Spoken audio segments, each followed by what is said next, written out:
just taking that first step. And it showed me that it's not about them. It's not about the person who hurt me, or not about the people who hurt me, or the people that I feel hurt me, but it's about me and my livelihood. For me to be the wholeness and the healthy version of myself, I had to let go of all the toxic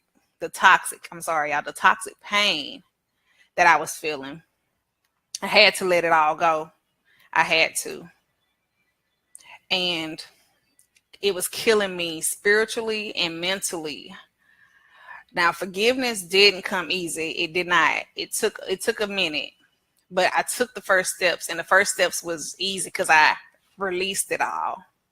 And then I had to do it for me. I had to do it for my family because I was angry. Hey, Victor, thank you for joining me again tonight. You guys, you can comment, share, invite your friends, let them see this live, because I think it'll help a lot of people. Because a lot of people, sometimes I think we all feel like there's nobody that can understand us. There's nobody that's been through what we've been through. But you'll be amazed at how many people have. I've been amazed with how many people have gone through the same things that I've gone through, and we've sat down and had conversations, and we're able to talk about it and work through different things together. So you never know when somebody may need to start taking steps to forgiveness to get from behind the captive walls, being in prison. And for like my family, like I was snapping for no reason on my husband and my kids just because they were breathing.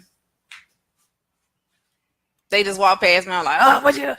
Just because I had so much anger on the inside of me. I hadn't worked all those things out. I hadn't taken steps to become the new me. And once I recognized what I needed to do to make sure I didn't fall back into the way that I was thinking, I changed my mindset. I had to pray every day. God, give me the heart and the mind to be better, the heart and the mind to understand that I have to take this journey. I have to go through these steps. I have to become a better person, because if I don't, I'm going to continue to be an angry, bitter person. And then I'm going to continue to see these people succeeding in life, but I'm still going to be mad because I'm like, how they succeeding and I'm still sitting trying to figure it out. How? They were the one that did wrong. Why didn't you punish them? Like, why didn't you do it?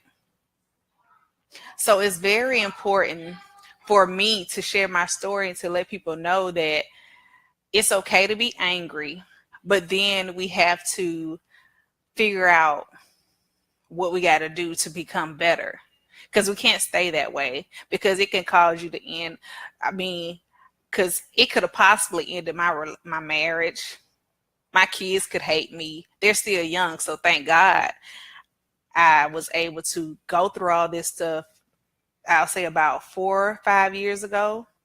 It was 5 years ago. I was able, and God started showing me, okay, you can't keep being like this. You can't drink your problems away.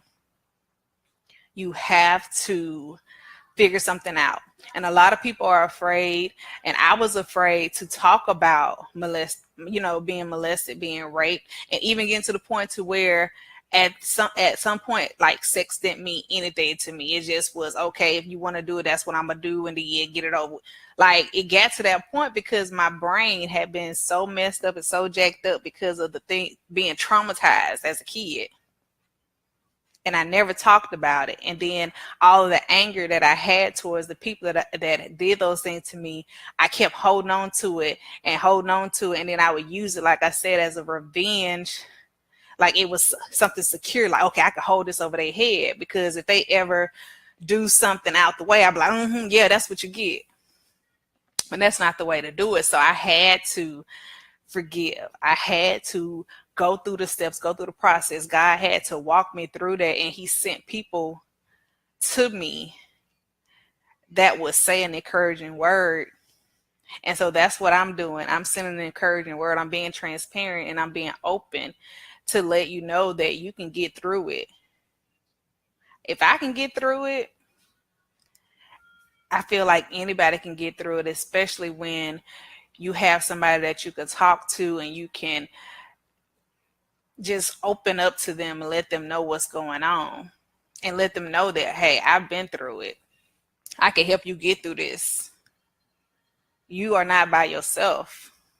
And when we're betrayed, it just goes and it just does something to us because we can't trust people anymore. It's like, who can I trust? Can I trust him around my girls? Like, can I trust? Like, it has you looking real crazy sometimes. Like, I know because I was like, okay, anybody that like looked like they were looking at me or my children, I was like, what he thinking about? What it has you on that whole little trust. Your trust is like really shaking. You don't really know what love is. And yeah, thank you. Yeah, God's grace and mercy. You, woo, yes, and He's faithful. Like, I just feel like this is the time. There's we as women, we're sort of kind of taught to just hold it all in and don't talk about it, and even with the men, man up, okay. And then things happen, and then you're like, oh, they just bad, or or she just out there tricking or whatever. I ain't gonna say the other word, but we have to dig deeper than that. It's not just what's on that little surface. It's way deeper, and we have to be willing to dig deep.